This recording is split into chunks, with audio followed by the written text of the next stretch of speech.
Hi, everyone, and welcome back to How the Wise One Grows. I am really excited today because I get to reconnect with an old friend and teacher and mentor, Ann Mazur. But before we get started, let's just take a moment to land here now. I know that this will help me. So just take a moment to situate yourself wherever you are. If you can be still, be still. And focus on where your body touches the earth. And then notice where in the body you feel the breath. And take a big breath in, fill your chest, fill your belly with air. And exhale, open your mouth, let it out. Again, inhale, fill your chest, fill your belly with air. Exhale, open your mouth, let it all go. One more inhale. And exhale. And then return to the sensation of where your body rests on the earth. And you can slowly open your eyes as you return to this space. And thank you so much for taking time to hang out with me today. Oh, thank you for having me. I'm excited to reconnect and talk with you, and this is going to be great. Yeah. So, Anne, I haven't seen for years. I think that you taught, I'm trying to remember what class it was, but you taught one of my writing classes, I It think was my that first year class of through, college. it was the one credit one through the IG, the Institute for Humanities and Global Cultures that we like met in Yes. that little house. Yeah. It was such an Somewhere intimate class. it was. I loved it though. Yes. Yeah, so we met through that, and then Anne is this, I mean, I'll let you introduce these things properly, but from my perspective, Anne is this amazing runner, has a really dedicated yoga practice, and her yoga really informs sustainability in her running. And not to mention, she is also just like a badass business owner too. So we'll talk about all the things. But I am someone who always hated running. Like, I never liked it my whole life. It wasn't something I gravitated towards. But when I lived in Nashville, I was in a Mhm. time where I felt really stuck and restless. And I just started going to this really beautiful park, Shelby Bottoms, for my Nashville people. And I just would spend time running, walking, moving my body, and just fell in love with running through that. So then as I started to run it more and more, I was training for a half marathon. I reached out to Anne about like, Mhm. how do I not get hurt? How does yoga inform this? Like Yes. how can I find balance? So, I mean, the stuff you shared with me at that time was so impactful, and I really keep as an anchor in my Oh, that's running awesome. practice right now. Yeah, Yes, so that's I'm awesome. really excited to share your insight with people. Do you mind sharing a bit about yourself, Yeah, sure. your background? Yeah. Yeah, so where do I start? So I met Holly at UVA. So I went to the Hmm. University of Virginia for my PhD in English. And then I stayed and taught there in the English department for several years after that. And then kind of all through that time in grad school, I had started Runners Love Yoga. So I started that in 2012 because running has always been really important to me. I ran in college for Notre Dame. I was actually a walk on there, but then I got good. So I wasn't a walk on like Rudy in the movie Rudy. I was a good version. um, How do you also just walk on yeah. to Oh, professional or it's like college running? no, It's it's ridiculous. really hard.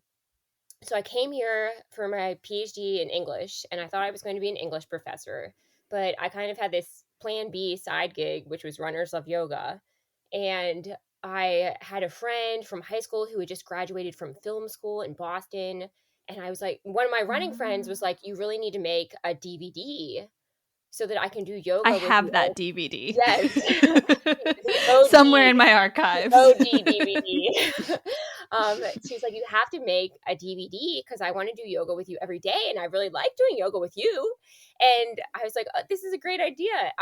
And when I was at Notre Dame, I'd really gotten into yoga because it did have such an impact on my running. Like you know, Notre Dame is awesome, but we didn't have like a medical school or, like I felt like sometimes I didn't know what to do to like help myself not be injured. So I kind of just took it into Mm. my own hands and like would do research about things, even like in terms of stretching and everything. And then at some point along the way of my Notre Dame career, I became like this go-to person for the younger kids to like come be like, my IT band hurts, and what should I Mm. do? And then Mm-hmm.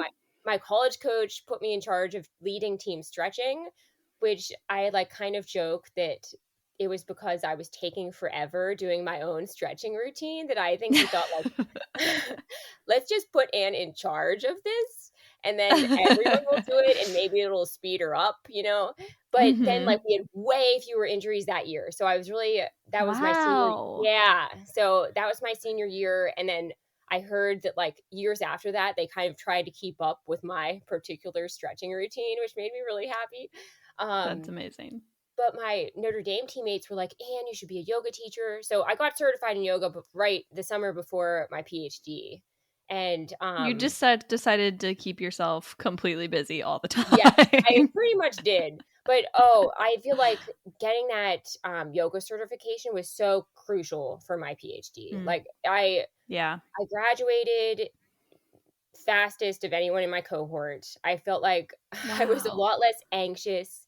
Like, I think it's those Mm. times where you feel like you are so busy that you can't possibly fit one more thing into your day. Where if you like force yourself to take a time out for yoga, like even Holly at the beginning of the podcast, how you kind of take the time out and just like ground yourself. Like, if you give yourself space for those sort of things, it like makes everything else that you're doing that feels like quote unquote busy, like way easier. So Mm-hmm. I'm so thankful for yoga, not just for helping me with my running, but even like my whole PhD was so much easier. Like, I definitely didn't tell the English Yeah. department how much I was teaching yoga either. It was probably not Yeah. allowed. Yeah. um I think there's like, I can't remember who says this quote. It's missing yeah. my brain right now, but they say like, oh, if you say you can't meditate for 20 minutes a day, you're too busy. Like, Yeah. okay, meditate for an hour a day. Yeah, Like it doesn't take time. It's going to make time for you. yeah. It started with that initial DVD. So I had a friend who graduated from film school. I flew up to Boston during a spring break in grad school and she helped me film it. And we filmed that like outside a lake in Providence, Rhode Island. And Hmm. that first one went really well. And then right about that time, I met my future husband, Philip, and he's in the clothing industry. And he was like, why don't we make a Runners Love Yoga singlet? So it started with like this one singlet. So from that initial singlet, like just the activewear side kept growing and growing. Um, Hmm. and I think probably like along the way, I was like, oh, I'll probably just go back into academia at some point. But then like everything else was going so well. And I was like, the activewear needs to be its own thing separate from the yoga. And so Runners Love Yoga is now online streamable yoga workouts. So I have a app that I started during the pandemic and I film weekly classes there. And that's even better because I can, reach such a broader audience than that initial DVD. Hmm. And then the activewear is now Relay Active. So we give 1% to animal rescue, and it's all like local small groups. So all the people that I'm benefiting like really can benefit from what I'm giving them. Yeah. Um, but yeah, like my favorite part of my job is like the creative part, like multiple creative outlets. I love, the ability to teach yoga and film it, and then you're like able to share it with more people. I feel like this is probably something I've said on this podcast before, and it won't be the last time I say it either. But the worst advice I've ever been given, and I've Mm, been given it a lot, is like mm, just pick one thing and stick to that and be the expert at that. But for me, yeah. that's always felt they have so many passions and so many things that I love that it's like that I'm not whole if I'm not Yes. incorporating all of these elements in some way. So I really love how you've taken your love of running, your love of yoga, your creativity, all of these components that make you you to build like your own, kind of super house, like to make life work for you. How has that experience been for you? Has it worked out like nicely? Have there been moments of tension there?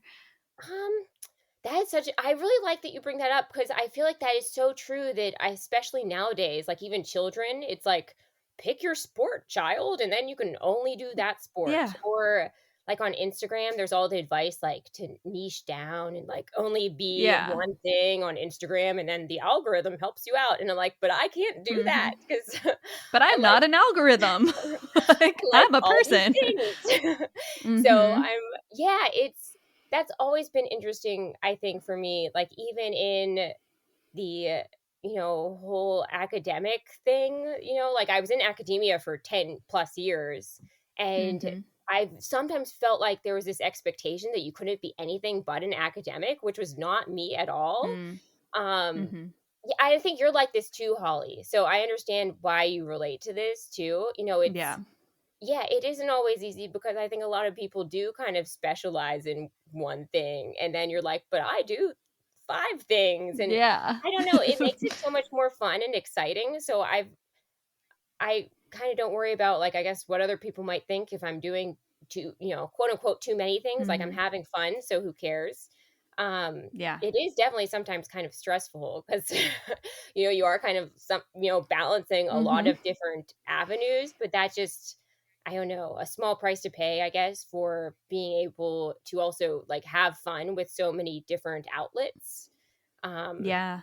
yeah, How do you keep it fun for yourself? Because that's yeah, also something I've ran into is like making yoga my profession, making yeah, ceramics my profession. There came a point where it was like this thing that is so healing for me. uh-huh, Now I don't get that same healing from because there's this work and this pressure around it. yeah, So I've been really trying the last couple years to like bring back that healing and that joy and uh-huh. connection to those things. Is that something you've I experienced? know what you mean because I think I don't know, the thing that first comes to mind for me is when people talk about this with running. So they'll say, Mhm. I'm not a professional runner, but I'm pretty fast, but people Yeah. faster than me, people faster than me who are actually professional runners have said, they actually function better with their running when it's not all that they're thinking about, when it's Mm, not like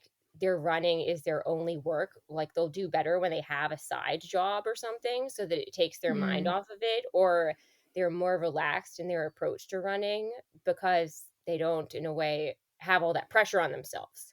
So, I know what mhm. you mean too, because it's like, you have to, at the end of the day, also be able to support yourself, like, you Yeah. have to make money Yeah. to be able to do what you love, which is hard. It's like I don't say starving artist thing, but it's you have to at the end of the day also like make ends meet and be able to pay your mortgage. So Yeah, it's a double-edged it's sword. yeah, so I understand. Like I love to sell more clothes so that I can make more fun colors. Like sometimes I'm Mhm. like, okay, I can make this colorway, but I can't make these four yet. Um, Yeah. I think it just you have to just this is actually where I think having a lot of outlets is helpful. So you just Mm. have to focus on like the one that is going right, at that time. Yeah. Just remember the things that are going right, and then Yeah. the things that aren't going right, you have to figure out solutions. But at Mhm. least I think with having many outlets, it like gives you more possibilities for things that are also going wrong, but Yeah. I'm gonna think about the good things I in my many yeah. baskets working at once. I love that advice. It kind of reminds me of like at one point during the pandemic, I was like, freaking, I mean, not one point, this happened at Yeah. many points, Yeah, but yeah, this yeah. one particular instance, I was talking to my sister about how I was just kind of like feeling stuck, like didn't really know Yeah. what to do to figure out how to figure out this next wave of life. Uh, And she kind of gave similar advice of just focus on what brings you joy right now, what's feeling good right now, what you're excited about right now. Do mhm, that thing first, and then mhm. you'll have more energy and creativity as you go into the next to figure out those next steps and pieces. Yeah. even when I was a math English double major in college, it's such a weird combo, I know. But it was weirdly very helpful to have both of them because it was like Mm-hmm. when my brain literally got like too tired to do math, I would just switch and do English. So sometimes I Mm-hmm. almost feel like I do the same thing now. Like I will go film a yoga class, or, if I don't have the energy to film a yoga class, then maybe I Mm-hmm. really have a ton of energy that can go into like designing something, or, I'm also in charge of I'm like literally do everything. I need to hire someone Yeah. honestly at this point. Um, or like for real, it's crazy. But I do all the email marketing. So like Mm-hmm. I do all the things. Like I'm wearing all of the Yeah. hats. So at least I can switch out the hat that I don't feel like putting on and put on a new one, and, you Yeah. know, try to do that. So Well, you're getting a lot of balance as a person, like yes, a lot of fullness. You're experiencing a wide range, but also like hiring someone is probably great at probably a some good point too. idea. Yeah. Do you mind sharing a bit like what made you first kind of fall in love with running and what kind of keeps that love alive for you? Yeah, sure. So I first fell in love with running. I always wanted to be a good runner, but I wasn't. Mm. So even in grade school, so I was a year younger than everybody, and I've always been like kind of on the smaller side. Mhm. So I was always picked last for gym class, like all through grade school. People would actually make fun of me. Like, No. oh, Anne is so slow, like like no one in a Who's billion laughing years. now? I know.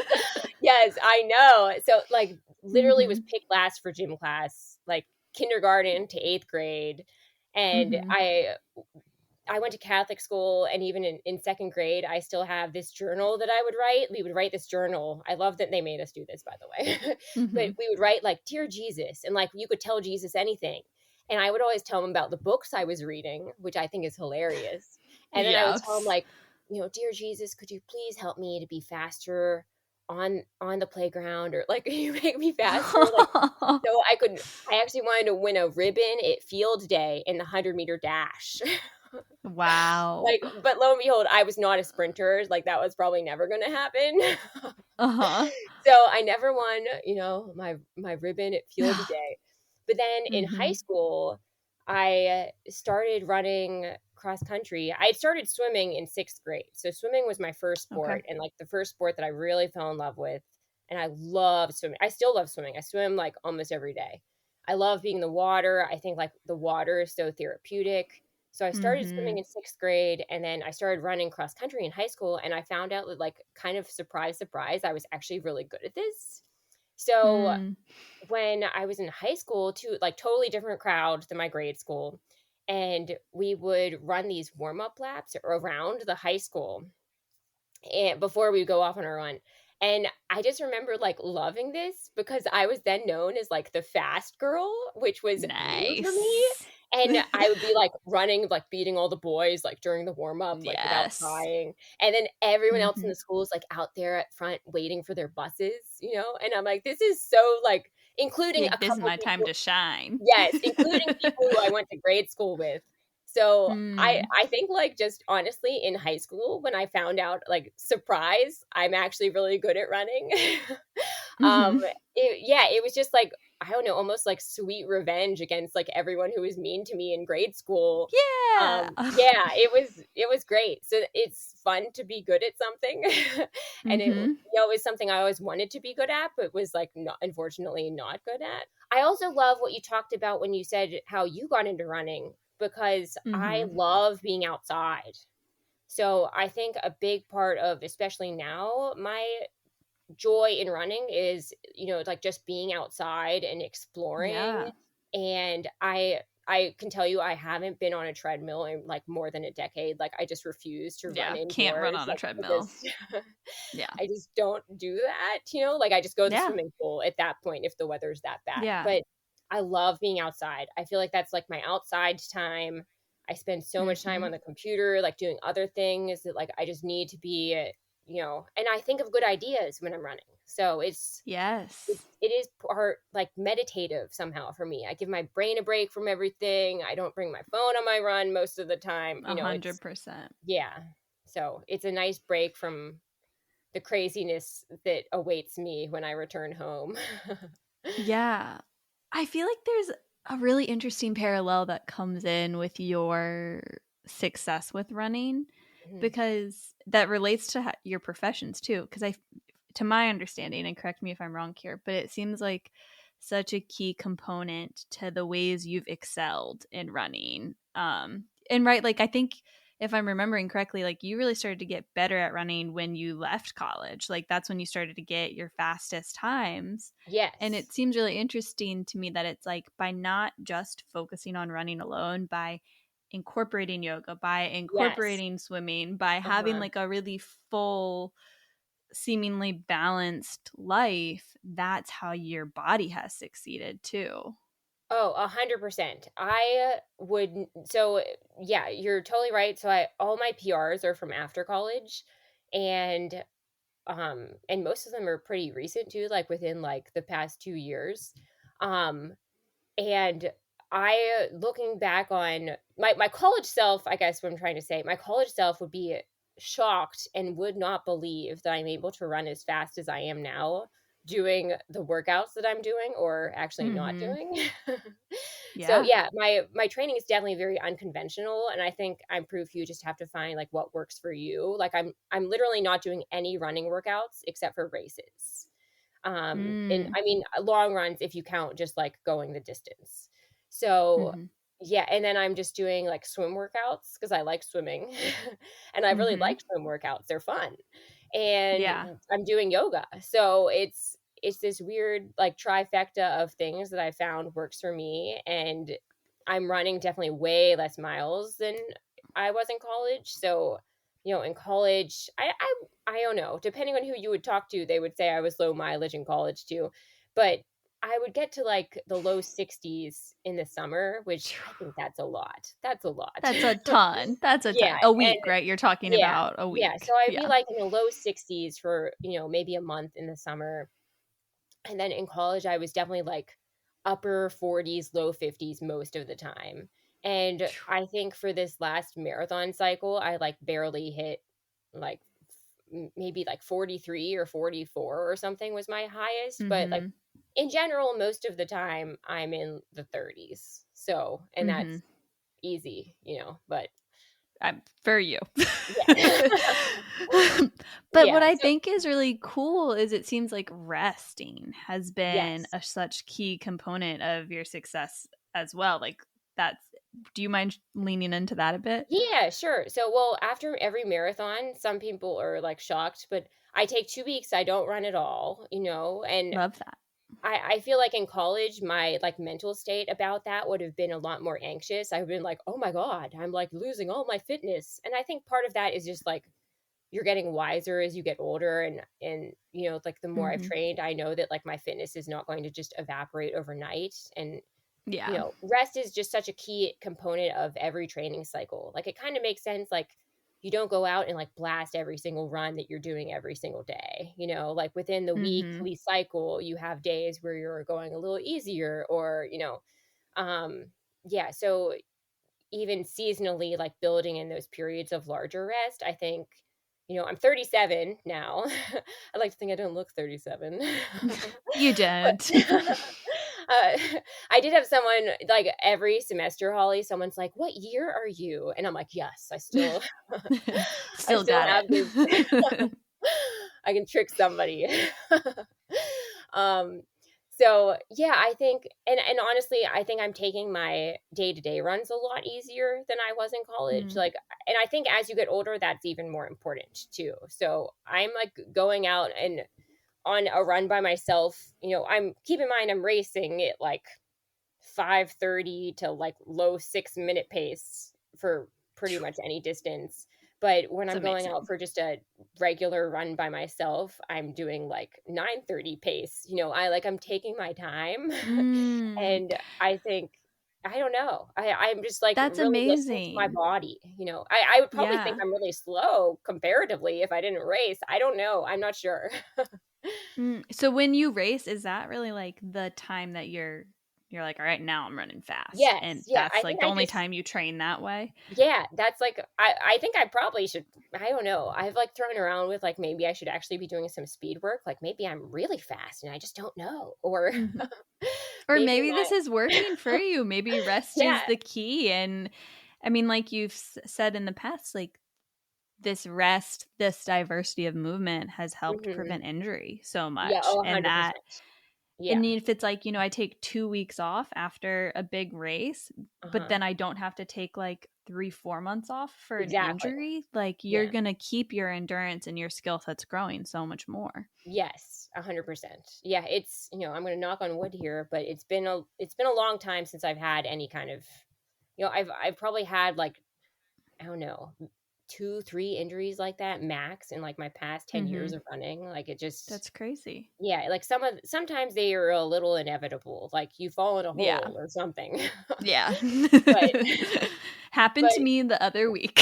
yeah, but in general, I feel like my system is super sustainable, and I almost couldn't. I think some runners run themselves into the ground, and it's Hmm. like, how do you keep doing that? Like what you're doing on a daily basis for like an extended period of years. But like what I'm doing, I could imagine doing like kind of the rest of my life, like easily, because I'm giving myself breaks, I'm like Yeah. I'm having a lot of fun. I think it's really important to, like, if you're a runner and like listening to this, just remember you can do things besides run to help your running. Like sometimes that's hard to do because running Yeah. is kind of addictive. Hmm. But Definitely. whether you're swimming or like going to a Zumba class or like going to some kind of strength training class, like anything you can do to kind of strengthen your body for the runs itself, that's also giving yourself a break from the pounding, I think is helping, you Hmm. know, and definitely do yoga. I don't know how anyone survives without yoga, honestly, Holly. Like Oh how yeah. did how did they do it? I would not be able to handle life.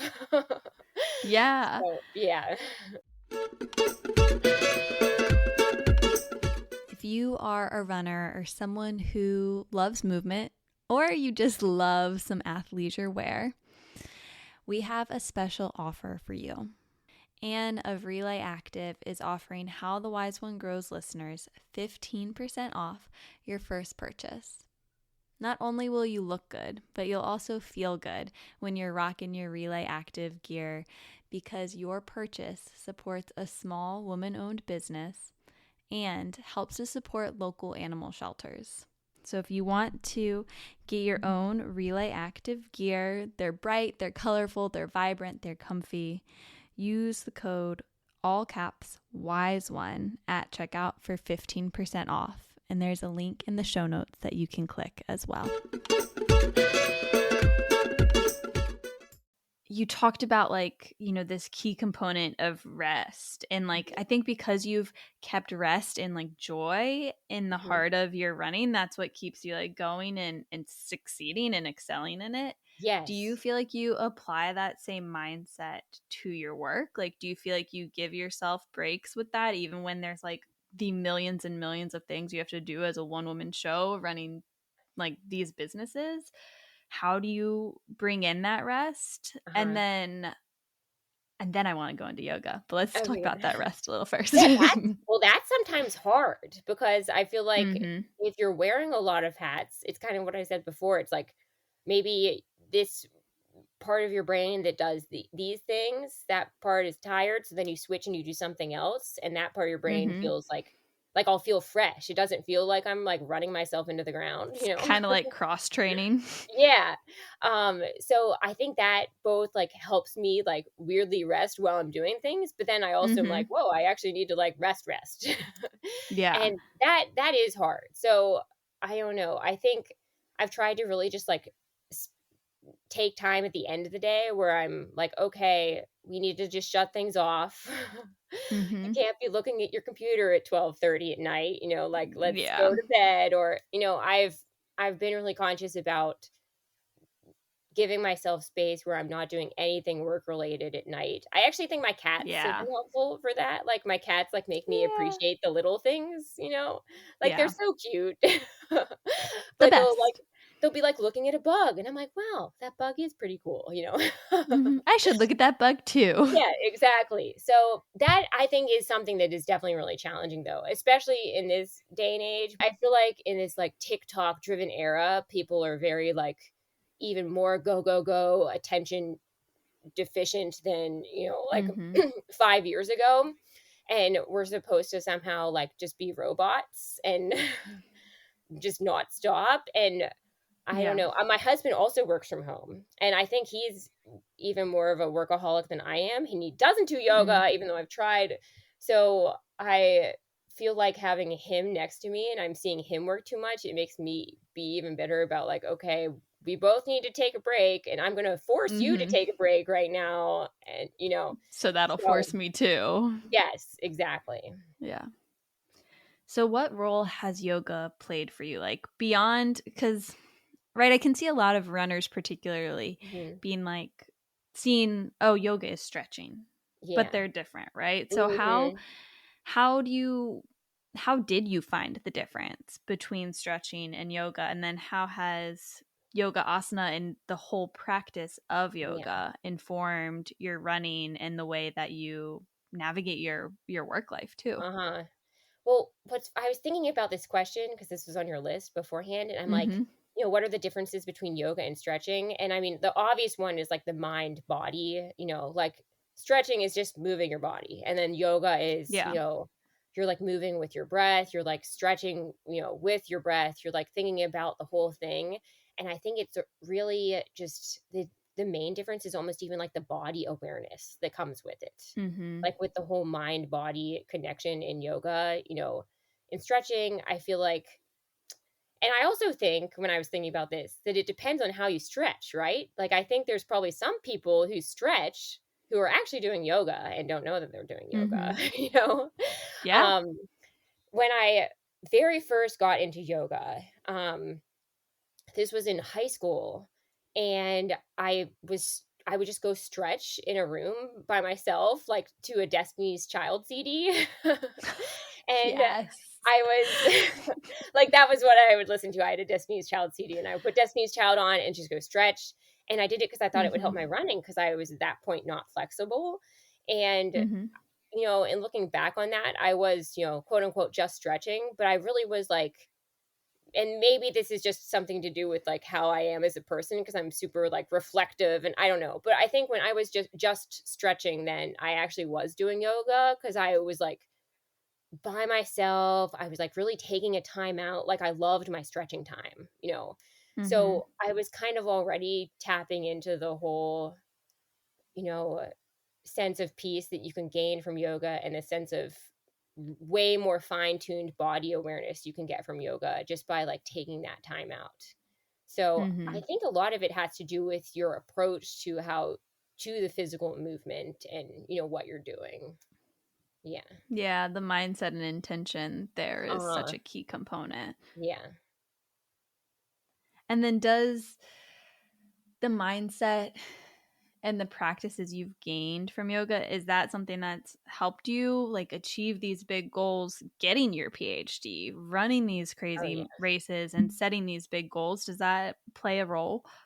Oh, 100%. I think even in I think running, for example, runners have sort of this reputation for being super type A, and that's Mm-hmm. also me, but I think when you add the super type A and then add a lot of yoga to it, you're just approaching everything in a much more relaxed way, and I feel like you have more less pressure on you, and you do gain sort of this super fine-tuned body awareness that you can even use during a running race. Like you kind of have a better sense of like, how is my body feeling? Like I can keep pushing myself or I cannot keep pushing myself. So Mm-hmm. like you just have a better sense of how you can adjust everything so you're functioning in a better Mm-hmm. way for you. Um does that make sense? Yeah, well, Yeah. you're more in tune with your mind, your ego, and you're Yes, more in tune with your 100%. body. So Yeah. you can tell the difference of like right now body is saying no, but ego is saying yes. Or Hmm. like right now ego or reverse. So I think Yes. it's that awareness of really deeply knowing yourself and the way your mind is working, Uh-huh. to be able to witness the patterns and then Yeah. choose how you're going to direct it, and then Uh-huh. having that awareness of your body of like, okay, this pain right now is the kind of pain where I need to stop and like Uh-huh. take some time, slow down, walk, let's not hurt ourselves. Or like this pain right now is a discomfort because like I'm pushing it hard right now, but I can keep going with Yeah. this. So it's a deeper communication with yourself and your body in the present moment, and witnessing those thoughts in your mind so that you can make a more informed choice in that moment to not get hurt, to Uh-huh. move through your training plan as you mapped it out, or to adjust if that's what your body is telling you at that time. Yeah, I think yoga keeps you from overdoing it. I think runners Mm. just they overdo it sometimes, with the running. Yoga people overdo it sometimes too, though. They Like there's so do. many That's yoga true. injuries that come in. Yeah. And I think it's when we get addicted to that, like adrenaline, that high, or we're in that Uh-huh. place of state chasing. Like, I need to do like a 90-minute practice every day to feel good Yeah. in my body and in my mind. Whereas, like, I think when we really start to practice yoga, it's knowing that, like, how you can take those 2 weeks off of running, your mind now can handle it. Whereas Uh-huh. before, you just had to keep going, going, going to keep getting that adrenaline, keep getting that boost. Maybe there's even something to like, I think we've talked a lot about, yoga helping the running, but maybe running also helps the yoga. you know, Yeah. because I think you're right that yoga people can overdo it too. And maybe runners have a better sense sometimes of overdoing it. Like I think people would think, "Oh yeah, you can overdo running, but can you really overdo yoga?" Mm-hmm. Um and I think the key to not over I think if you're actually practicing yoga, maybe Holly, like you aren't overdoing it because you're like taking the time to like step back and be like, okay, I need to just do child's pose for 5 minutes today, and that's what I need, Mm-hmm. and then I need to stop. So Yeah. it's all about like the self-reflection aspect in both Mm-hmm. of them. And I think, you know, in running, you're constantly kind of evaluating your training. You're like, is this working? Is this not working? Whereas Mm-hmm. yoga, maybe you're just going and doing it in a weird way. Yeah. I mean, Yeah. I will say, I think running has helped my yoga in the broader sense. Like before Yeah. I got into running, I was on the mat, hardcore, like Ashtangi mindset. I can only do this type of movement, Yeah. like 90-minute minimum a day. Uh-huh. And then when I started running, I started finding joy in Yeah. it. And I was like, wait, I'm having more fun. I'm putting less pressure on myself here because this is something I don't expect myself to be good at or have any Yes. any wild goal with Yeah. aside from doing it. Uh-huh. But then it informed like, okay, my body maybe doesn't move all the same ways. I'm not spending as much time on the mat, but overall my mental practice of yoga really Uh-huh. strengthened because I was Yes. able to find more balance and ease. And maybe my physical practice looks different, but I'm okay with that because Uh-huh. similar to what we've been talking about, like now I have a wider range, that makes me feel good, that helps me tune into my body and what it needs, and I can ebb and flow between the two and integrate them as well. Uh-huh. Yeah, I like what we just talked about. I think having both of them, and maybe this is the whole thing where it's just healthier to have a diverse range of sports or movements or, activities in your life anyway, but I think that the running can maybe even inform the yoga just as much as the yoga is informing the running if you look at it like that. With that like theme in mind, does the mindset of running and does the mindset and in the practices of yoga inform how you're setting goals for yourself, and like how do you meet yourself when you meet your goals, and then how do you meet yourself when you don't, because Yeah, we're yeah. people and we're not always going to meet those goals. How do Uh, you approach that? hmm. Yeah, that's interesting. Um, I mean, I think I don't know. Whenever I'm setting goals, I'm trying to break it down best I can into smaller chunks. So if I know I have Mm-hmm. like a larger goal, I'll think, well, what do I actually need to do that? Then I will think I need to do this thing, this other little thing, and so it's kind of helping it to never be overwhelming is you're always breaking it into smaller Mhm. chunks. So I think that's my general approach to setting goals, both in running and, so with running, I'll be like, okay, well, if I want to run this at my marathon, then I need to do like probably about that for this shorter race. Or, I'll kind of have a sense of what I need to do to realistically accomplish what I'm chasing down. And then Mhm. I think business wise, it's kind of the same thing. I think in business, I'm almost not even like consciously thinking like this is my goal, like Yeah. I'm just thinking like this is what I want to do, and then I need to do XYZ ABC, and then I get, then that will inevitably follow. So yeah, it's it's funny thinking about goal setting and comparing like sports versus not sports. I Yeah. think I think I'm almost like not even realizing I'm doing it in the not sports arena, but I'm doing the same thing. Yeah.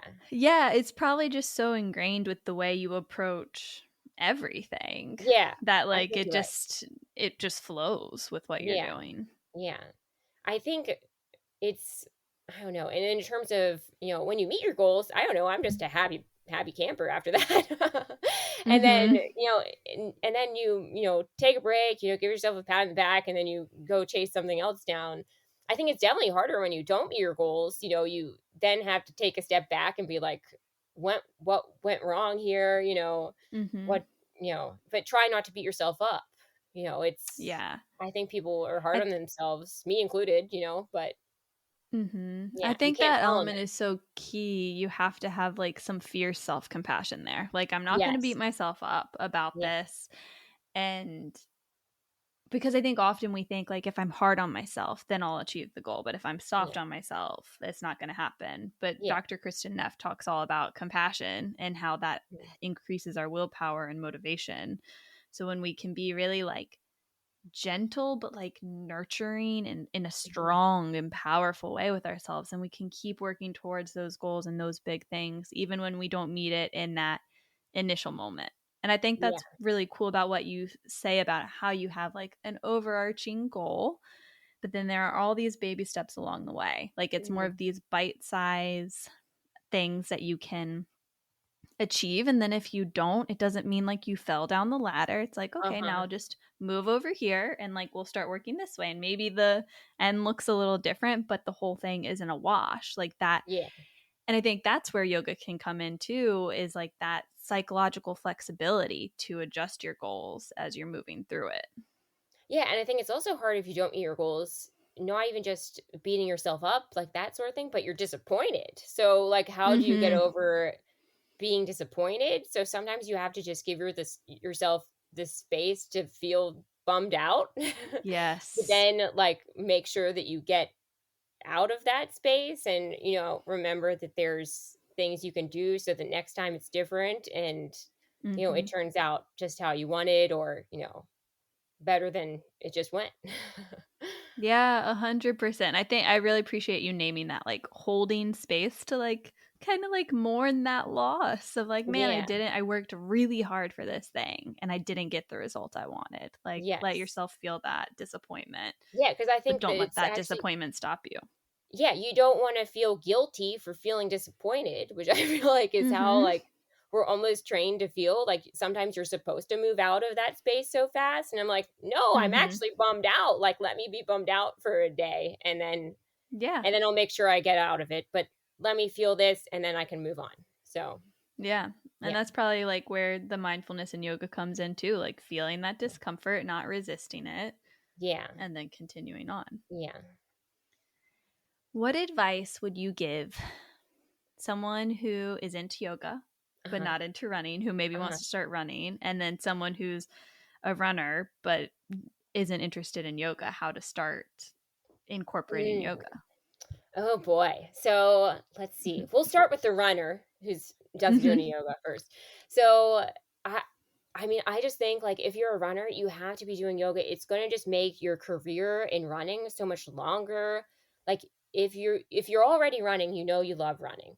And if you add a little bit of yoga to that, like it doesn't need to be like an hour a day. Like if you do 15 minutes of yoga a day, that's still going to, that adds up to almost 2 hours a week. And Yeah.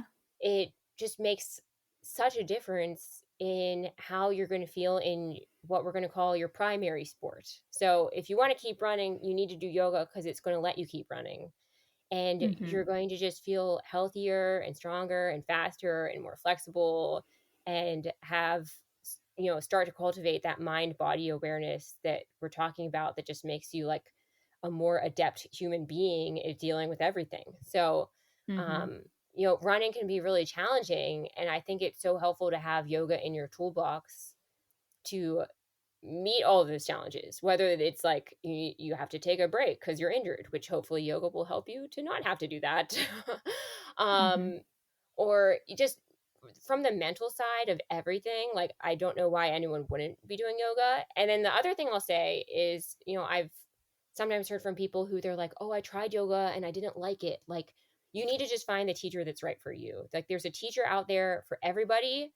And don't judge yoga as a whole by like the one class you went to. Like, you have to just keep trying different styles, and there's Mm-hmm. a yoga style and a yoga teacher out there for everybody. So Yeah. you have to just keep looking until you find that, and then when you find it, you're going to know, and it's going to be great. And they Yeah. can always they can do yoga with me if they can't find. Yes, you can. So yeah. The links will be in the show notes. Yeah. And then for the yogi who wants to get into running, I would say, like, one thing that I think is really helpful for beginning runners, because I teach running for fitness at UVA too. And, not that like everyone coming into my class is a yogi, because that's not at all the case. But I get a lot of people who are brand new to running, is to just get a friend to come with you.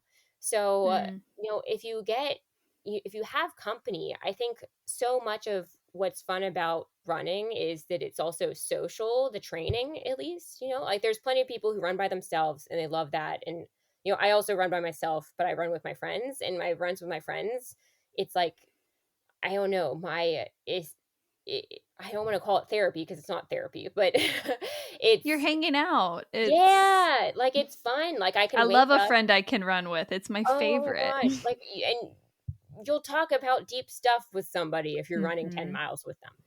So Yeah. yeah, find a buddy to go run with you, or walk with you, or even just go on a walk with you, and, you know, build some sort of accountability into your schedule, which is, you can do that by running with a friend. Or like I always tell people who are getting into running, try to like stack it onto another activity that you have to do.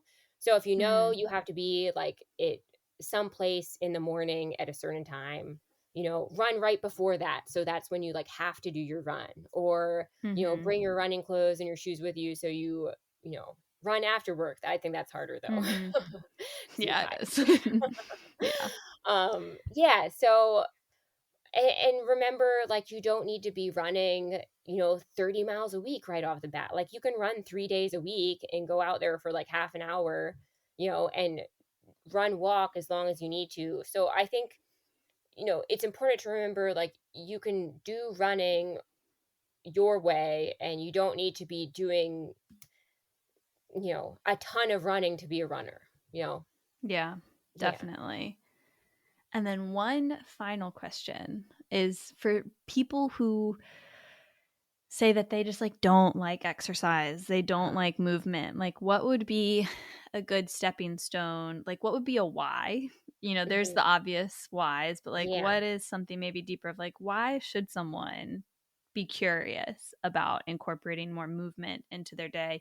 And then what might be a good place to start? How can they find that within themselves? Yeah. I think anytime you're starting, it's hard, right? Mhm. Um, and then I think if they found that they think they don't like moving, they actually really do like moving. They just haven't done it long enough yet. So if Yeah. you talk to any runner, like if you're coming back after an injury or something, those first 2 weeks back, you're like, how did I ever do this? Like, this feels impossible. And then Mhm. you get to sort of like this 2 week mark, and you're like, oh, yay, I can go run and it feels easier, like, not that it's ever going to be easy. Mhm. Um, but I think just sticking with it and like seeing it through, whatever form of movement it is, like see it through for a certain period of time. Like let yourself actually try it, like not just once. Yeah. Not like And one bite.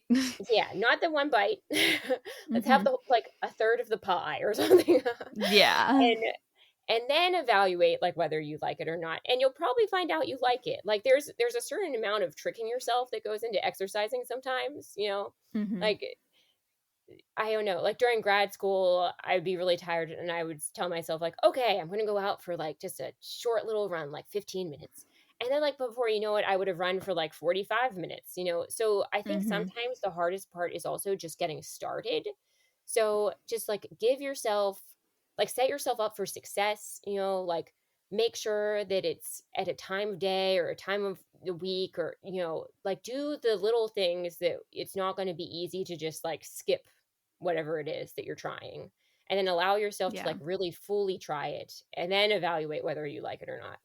And it's okay if you don't like running. Like you Yeah. find something that you actually like, you know, like Mm-hmm.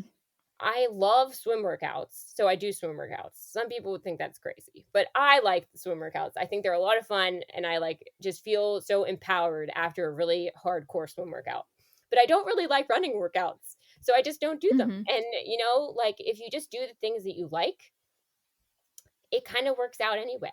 So yeah, I I love guess would that. be my advice. That's great advice. Thank Yeah. you for sharing that. And how can people stay in touch with you, support you and your work, maybe get some Relay Active gear? Oh yes. So my personal Instagram is at Runners Love Yoga. And then my Relay Active Instagram, it's for the company, is at Relay Active. But they can do yoga with me at runnersloveyoga.tv. So they can just stream it right from their computer. But we also have apps for iOS and Android. It's just search Runners Love Yoga in the App Store and they'll find me.